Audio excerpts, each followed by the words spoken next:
it's time to review the powerful teaching techniques we've taught you so far. Let's start with class yes.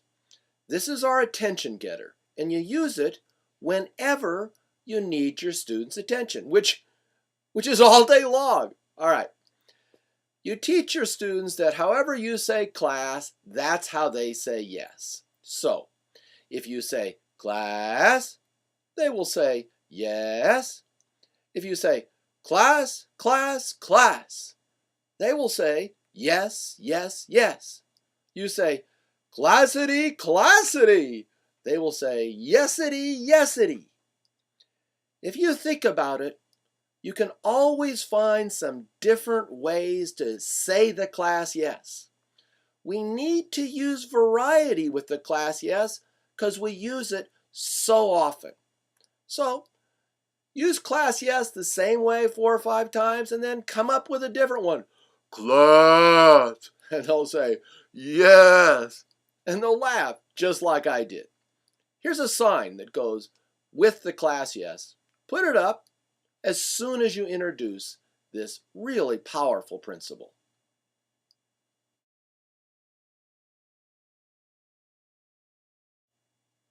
Let's think a little bit more about this class yes. I mentioned that you need to have variety because you use it so often. Here's a really good way to introduce variety in the class yes. After you've been using it for a few months, teach your students linked concepts. What's that? I'm going to show you. Tell your students, if I say 4 plus 4, I want you to say 8.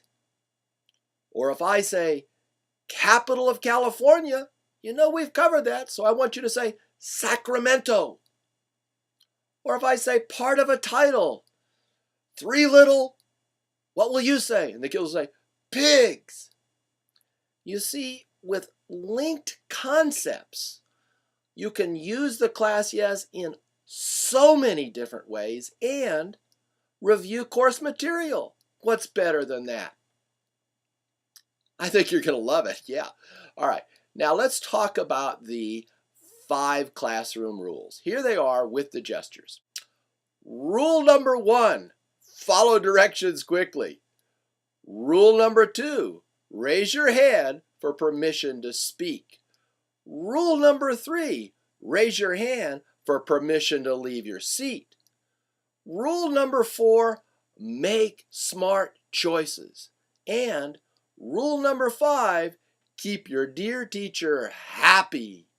Here are some signs that we created to go along with our 5 classroom rules.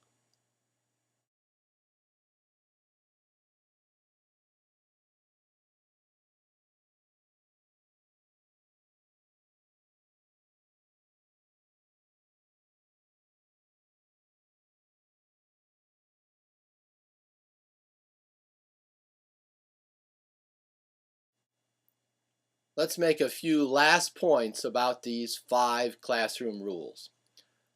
First of all, you've got to practice these rules a lot.